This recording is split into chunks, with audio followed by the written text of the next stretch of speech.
கர்த்தருடைய பரிசுத்த நாமத்திற்கு ஸ்தோத்திரம். இன்னைக்கு நம்ம ஏசாயா 8வது அதிகாரம் 20வது வசனத்தை தியானிக்க இருக்கிறோம். ஏசாயா 8:20 ஜெபத்தோடு இந்த செய்திக்குள்ளே கடந்து செல்வோம். ஆறுதலின் தெய்வமே, உம்முடைய திரு சமூகம் எவ்வளவு இன்பமானது. ஆமேன், எவ்வளவு இன்பமானது. ஆறுதலின் தெய்வமே, உம்முடைய சந்நிதியில் தங்கியிருப்போர் உண்மையிலே பாக்கியவான்கள். உம்முடைய சந்நிதியில் தங்கியிருப்போர் உண்மையிலே பாக்கியவான்கள். தூய மனதுடனே துதிப்பார்கள், துதித்துக் கொண்டிருப்பார்கள். ஆமேன், துதித்துக் கொண்டிருப்பார்கள். ஆறுதலின் தெய்வமே, உம்முடைய திரு சமூகம் எவ்வளவு இன்பமானது. ஆமேன், எவ்வளவு இன்பமானது. உம்மிலே பலன் கொள்ளும் மனிதர்கள் எல்லாம் உண்மையிலே பாக்கியவான்கள். உம்மிலே பலன் கொள்ளும் மனிதர்கள் எல்லாம் உண்மையிலே பாக்கியவான்கள். ஓடினாலும் இளைப்பாடையார், நடந்தாலும் சோர்வடையார். ஆமேன், நடந்தாலும் சோர்வடையார். ஆறுதலின் தெய்வமே, உம்முடைய திரு சமூகம் எவ்வளவு இன்பமானது. ஆமேன், எவ்வளவு இன்பமானது. கண்ணீரின் பாதையில் நடக்கும் போதெல்லாம் களிப்பான நீரூற்றாய் மாற்றிக்கொள்வார்கள். கண்ணீரின் பாதையில் நடக்கும் போதெல்லாம் களிப்பான நீரூற்றாய் மாற்றிக்கொள்வார்கள்.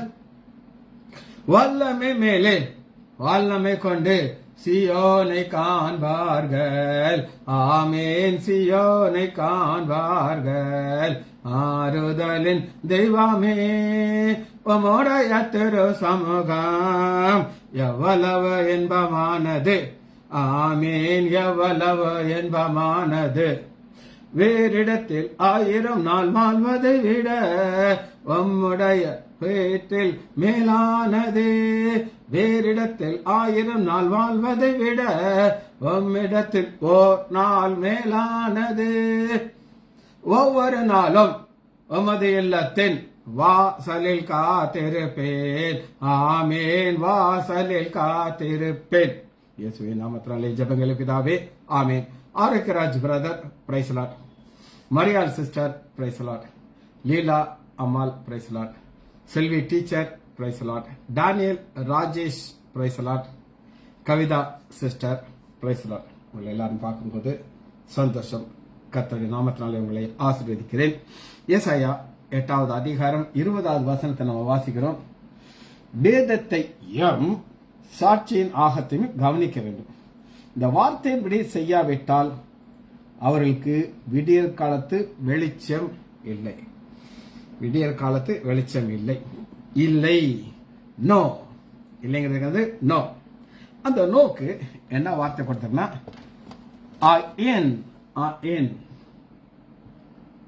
ஏ மேல போட்டிருக்காங்க. ஏ வந்து சைலண்ட் இருக்கும். அது 2 மேல போட்டு போங்கன்னா ஐன், AYIN, AYIN. ரைட். இது என்ன நம்ம பார்ப்போம். Nothing, absolutely nothing. ஒரு கப் காபி குடிக்கிறோம், கொஞ்சம் மிச்சம் வைப்போம், சாப்பிடுவோம், கொஞ்சம் மீதி இருக்கும்.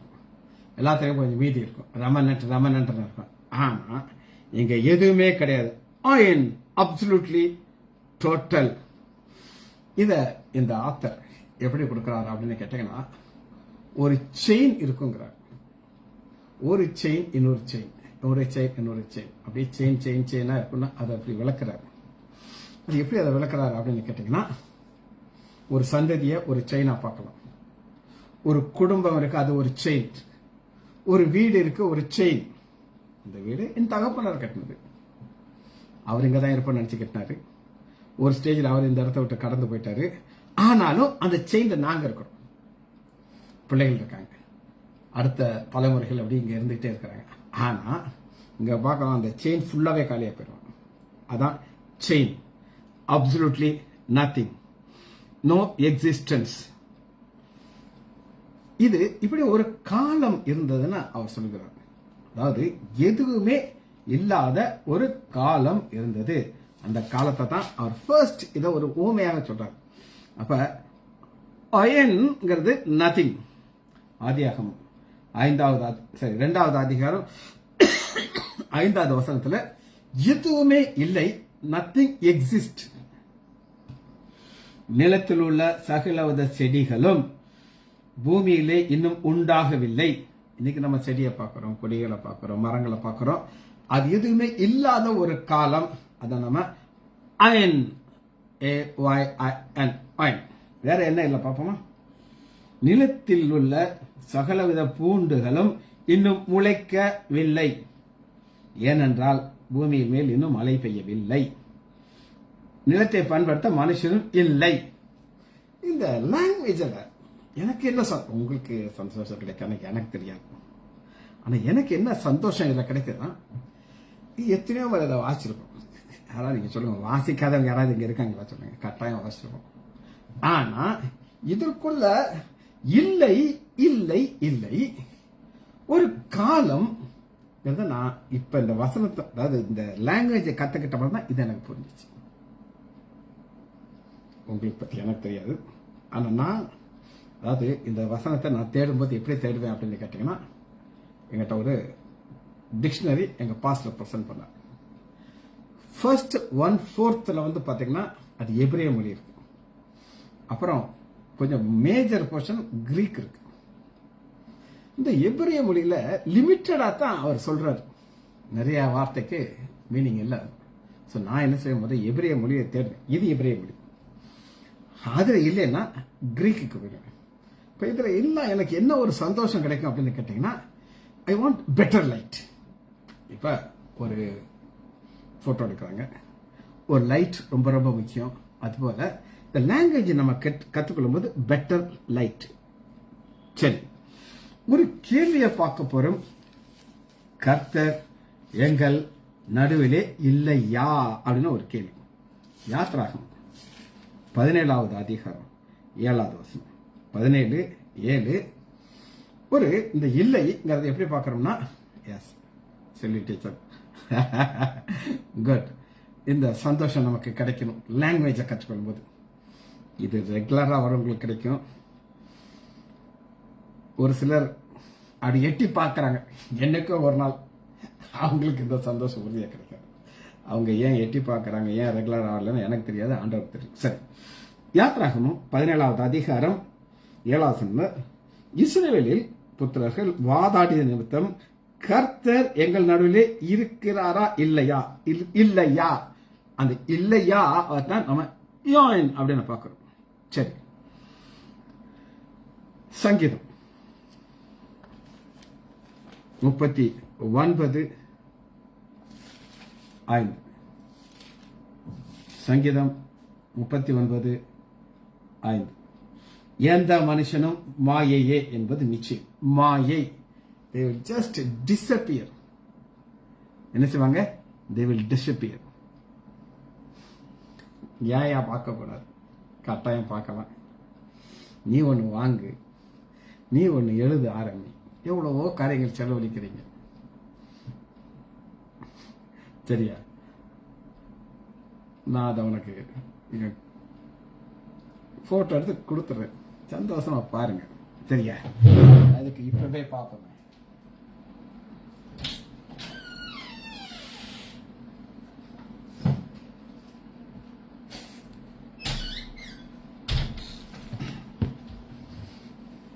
இது தலைகளா இருக்குன்னு நினைக்கிறேன். தலைகளா இருக்க நேரம் தெரியுதா உனக்கு? எனக்கு வந்து இதுல தலைகளா தெரியுது. சரி,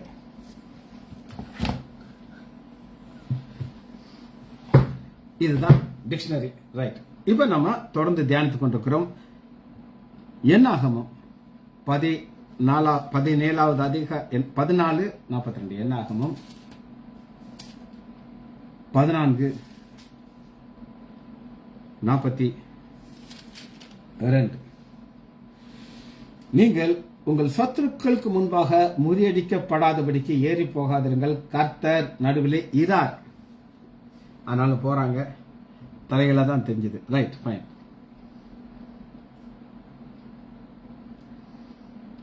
நான் இதை ஒரு போட்டோ எடுத்து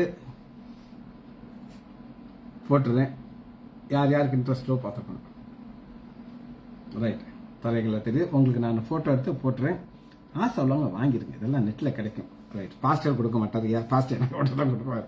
சரி, 2வது லா டோரா. பாருங்க, லா டோரா, TORAH, டோரா. அந்த மேல ஒரு ஆரோ போட்டிருக்கேன், டோரா, RAH, டோரா.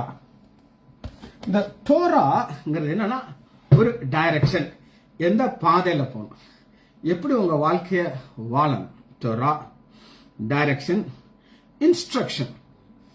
இப்ப ஏதாவது ஒரு நீங்க ஒரு மிக்சி வாங்குறீங்க, அவங்க ஒரு மேனுவல் ஒன்று கொடுத்துருப்பாங்க. அந்த மேனுவல நீங்க வாசிக்கணும், அது இன்ஸ்ட்ரக்ஷன் கொடுத்துருப்பாங்க, என்னென்ன செய்யணும் என்னென்ன செய்யக்கூடாது. அப்படின்னா அந்த இன்ஸ்ட்ரக்ஷனை நீங்க கரெக்டா ஃபாலோ பண்ணினா தான் அந்த மிஷின் நல்லா ஒர்க் பண்ணும். அதுபோல ஒரு மனிதனுடைய வாழ்க்கை டைரக்ஷன் ரொம்ப முக்கியம். ஒரு சின்ன ஒரு சம்பவத்தை சொல்றேன். டாக்டர் பால் அப்படின்னா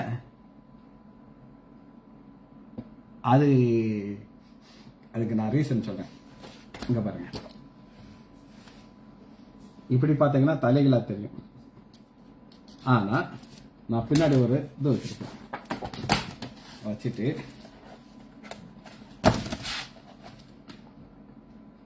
இப்ப தலைகளை தெரியுது, நேரம் தெரியுதா? தலைகளை தெரியுது. பாருங்க, இதை இப்படி பாருங்க, நேரம் தெரியும். இது எல்லாத்துக்கும் மூளையை கசக்கி ஸ்டீஃபன் ஐடியா கொடுத்து நான் செய்தது. சரி, இவங்களுக்கு நான் இதை வாட்ஸ்அப் பண்ணிக்கிறேன். Very good. இப்ப டாக்டர் பால் அப்படின்னு ஒரு அந்த யூடியூப்ல வருவார். என்னுடைய பேரன் ஸ்டீவ் சுஜித் ராஜ், அவருடைய பயங்கர ஃபேன். அவர் என்ன இன்ஸ்ட்ரக்ஷன் பைபிள்லாம் சொல்லி கொடுக்க மாட்டார். நம்ம ஹெல்த்தியா வாழ்றதுக்கு எப்படி என்ன செய்யணும், எப்படி சாப்பிடணும், ஒரு எபிசோடு நான் பார்த்தேன். அவர் என்ன செய்யறாருன்னா, ஒரு 1/4 கிலோ அல்வா வாங்குறாரு, வச்சுட்டு அதை 4 போர்ஷனா கட் பண்றாரு. ஒரு போர்ஷன் அவருக்கு, ஒரு போர்ஷன் இல்ல பாதி மனைவிக்கு, இன்னொரு பாதி போர்ஷன் வாட்ச்மேனுக்கு, இன்னொரு பாதி போர்ஷன் டிரைவருக்கு. சொல்றாரு, 1/4 கிலோ வாங்கி நான் ஒரு போர்ஷன் மட்டும் சாப்பிட்டேன், எல்லாருக்கும் டிவைட் பண்ணி கொடுத்து. இது என்னுடைய ஒரு சீக்கிரம் அப்படின்னாரு. என் மனைவி அதை பார்த்துட்ட உடனே அவ 1/4 கிலோ அல்வா வாங்கி சாப்பிட்டுட்டான். அடுத்து அவர் என்ன இன்ஸ்ட்ரக்ஷன் சொல்லுவார் அப்படின்னு கேட்டீங்கன்னா, என்ன சாப்பிட்டாலும் இந்த பரோட்டா சாப்பிடக்கூடாது எல்லாத்தையும் சொல்லிடுவாரு. ஆனா சாயங்காலம் 7 மணிக்குள்ள நீங்க உங்க சாப்பாடை முடிச்சிடணும். 7 மணிக்கு அப்புறம் நீங்க எதுவுமே நீங்க சாப்பிடக்கூடாது. 7 to மார்னிங் 7 வரை உங்களுக்கு ஃபாஸ்டிங். ஃபாஸ்டிங்னா அது ரியல் நம்ம ஃபாஸ்டிங்லாம் கிடையாது, அதாவது சாப்பாடே சாப்பிடக்கூடாது. 7 to 7 இதெல்லாம் கொஞ்ச நாள் ஃபாலோ பண்ணா அப்புறம் தூக்கி போட்டுட்டோம். இது ஒரு டைரக்ஷன் டீச்சிங்.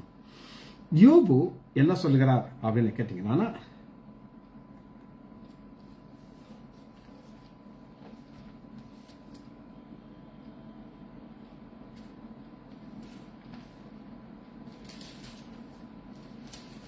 இருபத்தி 2வது அதிகாரம், யோபு 22:22. அவர் வாயிலிருந்து பிறந்த வேத பிரமாணத்தை ஏற்றுக்கொண்டு அவர் வார்த்தைகளை உங்கள் இருதயத்திலே வைத்துக் கொள்ள வேண்டுகிறேன். வாயிலிருந்து பிறந்த வேத பிரமாணம், இந்த தொரா எங்க இருந்து வந்துச்சுன்னா தேவனுடைய வாயிலிருந்து புறப்பட்டு வந்த வார்த்தை. இப்படி புறப்பட்டு வந்தவனை கை கொண்டால் அவன் எப்படி இருப்பான்னு சொல்லி கேட்டீங்கன்னா, நீதிமொழிகள் 28:7. வேத பிரமாணத்தை கை கொள்ளுகிற விவேகமுள்ள புத்திரன். விவேகமுள்ள புத்திரன் அப்படின்னா என்ன அர்த்தம் அப்படின்னு கேட்டீங்கன்னா, அப்பாவுக்கு ஒரு 4 பிள்ளைகள் இருப்பாங்க. ஒரு பையன் அப்பாவையே பார்த்துக்கிட்டு இருப்பான், என்ன செய்தா அவங்க அப்பா சந்தோஷப்படுவார், என்ன செய்தா அப்பாவுக்கு நான் வருத்தத்தை உண்டு பண்ண மாட்டேன்ட்டு ரொம்ப கேர்ஃபுல்லா இருப்பான். ஆனா மற்ற பசங்கள்லாம் மனம் போல வாழ்வாங்க. ஆனா இந்த பையன் மேல அவருக்கு ஒரு பயங்கர ஒரு அன்பு இருக்கும். ஒரு குட்டி கதை சொல்றேன், ஏற்கனவே சொல்லியிருக்கேன். ஒரு பாஸ்டர் மறிக்க போகிறார். அவருக்கு மனைவி, ஒரு பொம்பளை பிள்ளை, அப்புறம் ஒரு பையன், அவனும் ஒரு பாஸ்டர், அடுத்த பையன் தருதல். அப்ப மரண படுக்கையில் இருக்காரு. மனைவியை கையை பிடிச்சுக்கிட்டாரு. என் வேதனை நேரத்துல, கஷ்டத்து நேரத்துல நீ என் கூடயே இருந்த, ஒரு நாள் கூட நீ என்னை விட்டு என்னை கஷ்டப்படுத்தின. I will meet you one day in heaven, see you அப்படின்னாரு. see you நான் திரும்ப நான் உங்களுக்கு சந்திப்பேன். மூத்த பொண்ணை கையை பிடிச்சிக்கிட்டாரு. கடவுள் கொடுத்த பெரிய பொக்கிஷமா நீ. அப்பாவுக்கு என்னெல்லாம் சந்தோஷப்படுத்தினு தெரியுமா? நான் சொன்னா எனக்கு டைம் இருக்காது. நான் சொன்ன மாப்பிள்ளைய கல்யாணம் கட்டினேன். அப்பாவுடைய ஊழியம் போல நீ உன் மாப்பிள்ளையோட ஒரு பாஸ்டர் கூட சேர்ந்து ஒரு ஊழியம் செய்கிறேன். I will see you in heaven. மூத்த பையனை கட்டி பிடிச்சிக்கிட்டு பொத்திக்கிட்டாரு. சொன்னாரு, அப்பாவுக்கு நீ தான்ப்பா சந்தோஷமேட்டு அவனையே ஆசீர்வச்சாரு. கடைசி பையனை பார்த்தாரு. குட் பை அப்படின்ட்டு. குட் பை நான் I will not see you அப்படின்னு அவன் அழ ஆரம்பிச்சான். எப்பா எல்லாருக்கும் குட் பை சொன்னீங்களாப்பா, see you சொன்னீங்களே, எனக்கு மட்டும் ஏன்ப்பா குட் பை சொன்ன? நீ நரகத்துக்கு போக போறாடா, நான் எப்படா உன்னை பார்க்க போறேன் திரும்ப? இந்த குடும்பம் ஃபுல்லா போடுறது. அந்த நேரம் அவன் முழங்கால் போட்டுச்சான். அவனும் ரட்சிக்கப்பட்டான். காரணம், வாயிலிருந்து புறப்படுகிற வார்த்தை அதுக்கு ஈக்குவலா ஒன்று கிடையாது. நீதிமொழிகள், ஒரு புத்தி உள்ள ஸ்திரீ என்ன செய்வா அப்படின்னு கேட்டீங்கன்னா, 31 நீதிமொழிகள் 31:26, தன் வாயை ஞானம் விளங்க திறக்கிறாள். ஞானம் விளங்க திறக்கிறாள். சரி, இது டைரக்ஷன், பல டைரக்ஷன் இருக்கு. ஆனா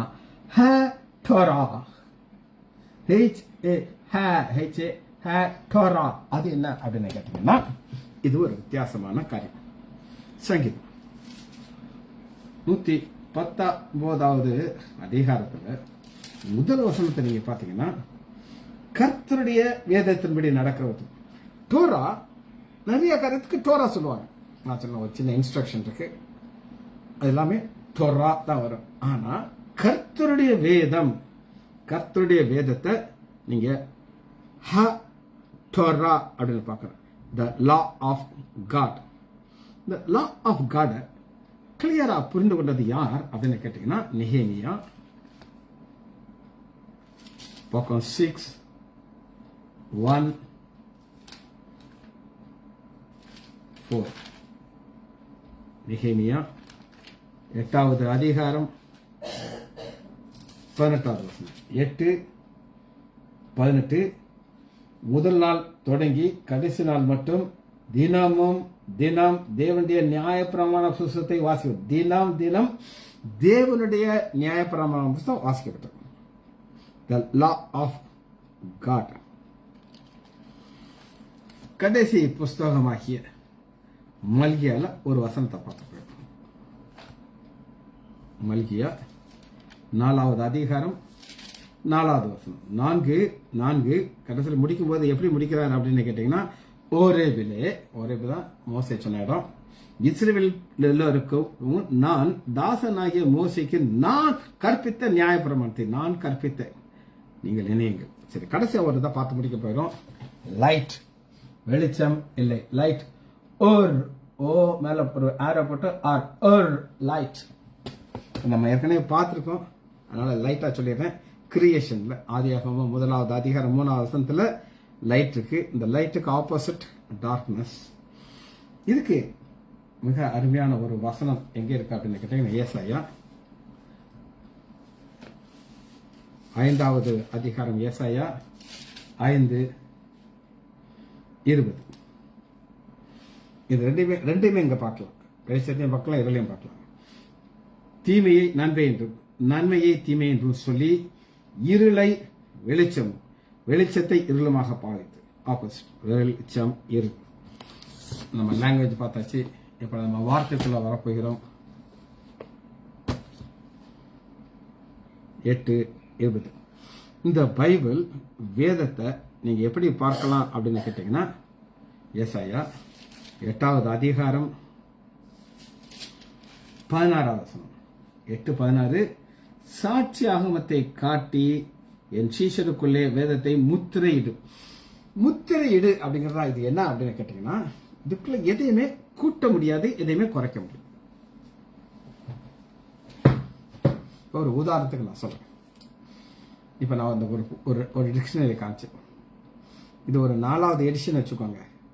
முதல் எடிஷன்ல நிறைய கம்மியான காரியத்தை கொடுத்துருப்பாங்க. 2வது எடிஷன்ல கொஞ்சம் ஆட் பண்ணியிருப்பாங்க.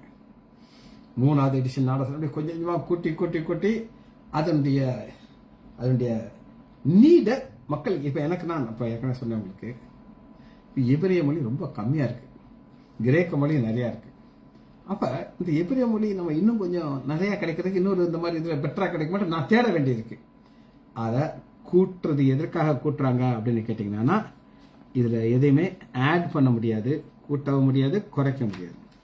இது நீங்க புரிந்து கொள்றதுக்கு லூக்கா 10வது அதிகாரம் 26வது வசனத்தை வாசிக்கணும். லூக்கா 10:26. அதற்கு அவர், நியாயப்பிரமாணத்தில் என்ன எழுதியிருக்கிறது, நீ வாசிக்கிறது என்ன? நியாயப்பிரமாணத்தில் என்ன எழுதியிருக்கிறது, அதுதான் ஃபைனல். அதை கூட்டவும் முடியாது, குறைக்க முடியாது. என்ன எழுதியிருக்குன்னு அப்படின்னு கேட்டா அதுக்கு என்ன பதில் வருது அப்படின்னு கேட்டீங்கன்னா, அவன் பிரதித்திரமாக உன் தேவனாய கருத்தில் அவன் முழு இருதயத்தோடும் முழு ஆத்மாவோடும் முழு பலனோடும் முழு சிந்தையோடு அன்பு கூர்ந்து, கிளீனா சொல்லிட்டா தம்பி, அதுல பிரச்சனை இல்லை. அதுதான் ஃபைனல். இதில் ஆட் பண்ண முடியாது, குறைக்க முடியாது. சரி, இந்த வேத புஸ்தகம் குறித்து நம்ம பார்க்கறதுல யோவான் 5வது அதிகாரம் 45வது வசனம். 5:45, பிதாவினிடத்திலே நான் உங்கள் மேல் குற்றம் சாட்டுவேன் என்று நினையாதிருங்கள், நீங்கள் நம்புகிற மோசையே உங்கள் மேல் குற்றம் சாட்டுவார். இது எனக்கு மோசையே குற்றம் சாட்டுவான்னா, மோசே எழுதி கொடுத்த தோரா இவங்க கையில இருந்துச்சு. அது என்ன இருந்துச்சு அப்படின்னு நீங்க கேட்டீங்கன்னா, நீ உன்னை நேசிக்கிறத போல் பிறனை நேசி, கொலை செய்யாதிருப்பாயாக, அன்பு உருவாயாக சொல்றது அத்தனையுமே இது எதையுமே அவங்க கை கொள்ளலாம். கை கொள்ளாதனால ஆண்டவராகிய இயேசு கிறிஸ்து என்ன அழகா சொல்றாருன்னா, எப்பங்க வர நான் குற்றம் சாட்டுன்னு நீ நினைச்சிட்டு இருக்காரு. மோசை எழுதி கொடுத்தாரா? எழுதி கொடுத்தாரு. எப்படி எழுதி கொடுத்தாரு? கிறிஸ்டல் கிளியராக உங்களுடைய மொழியில நீங்க புரிந்து கொள்ள அளவுக்கு சொல்லி எழுதி கொடுத்து, உங்கள சிலரை வேத பிரமாணம் ஆகிட்டாங்க, பைபிள் ஸ்காலர் ஆகிட்டாங்க. என்ன சந்தேகம்னா அங்கதான் ஆகணும். ஒரு உதாரணத்துக்கு, இந்த குருடனுக்கு கண்ணு தெரியாம போச்சு. இந்த குருடனுக்கு கண்ணு தெரியலன்னா உடனே எல்லாரும் என்ன செய்தாங்க அப்படின்னு கேட்டீங்கன்னா,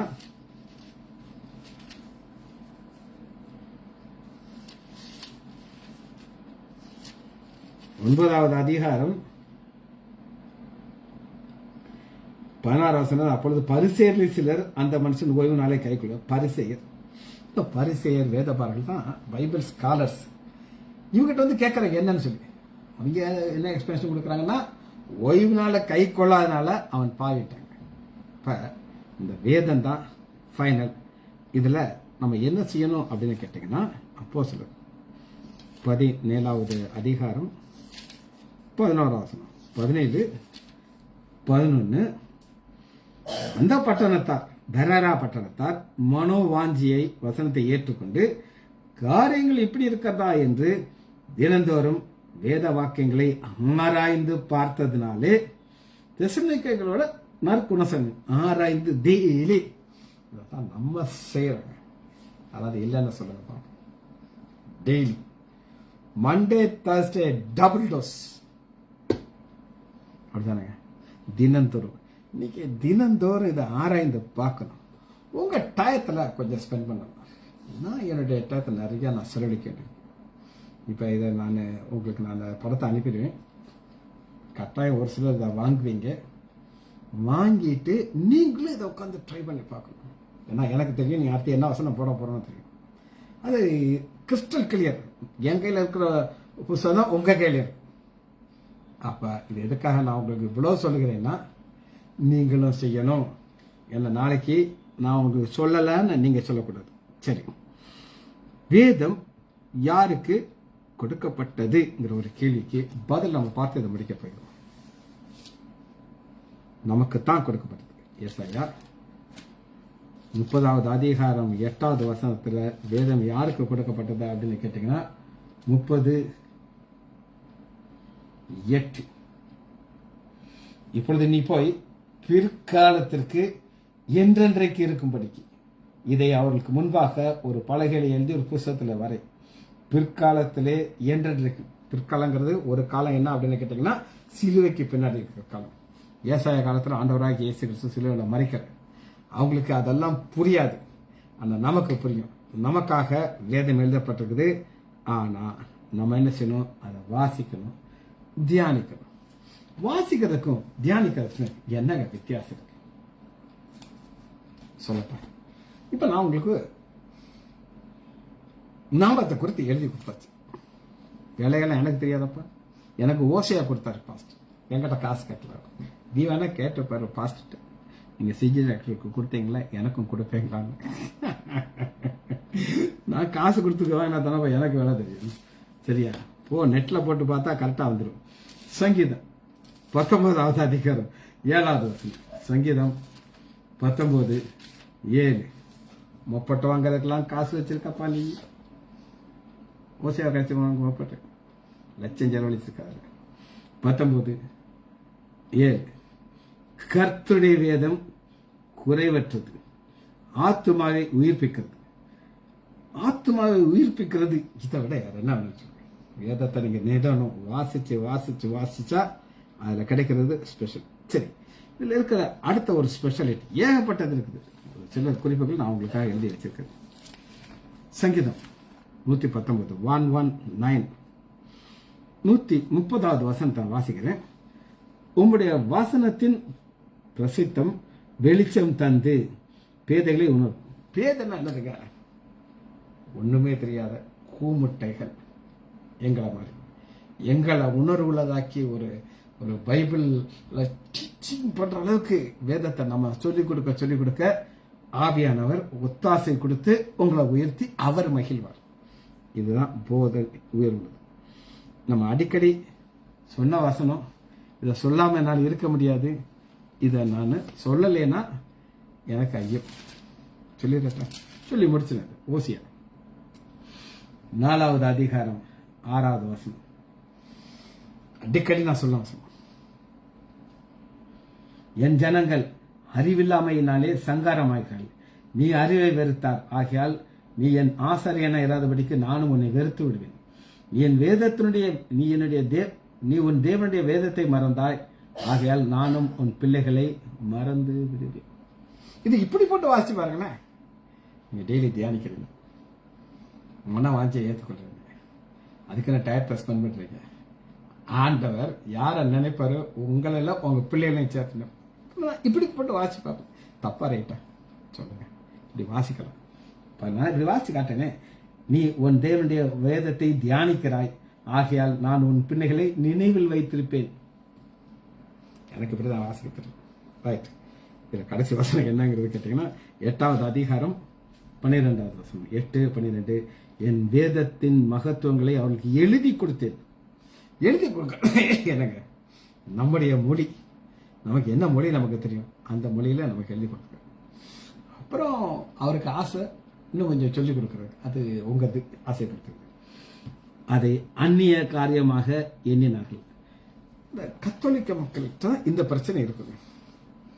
அங்க பாஸ்டர்கிட்ட போய் நீங்க உங்க பைபிளை கொடுத்தீங்கன்னா அந்த பாஸ்டர் என்ன செய்வான்னு கேட்டீங்கன்னா அது ஜோம் பண்ணி அவங்கள்ட்ட கொடுத்துருவாரு. நீங்க வாசிங்கன்னு சொல்ல மாட்டார்.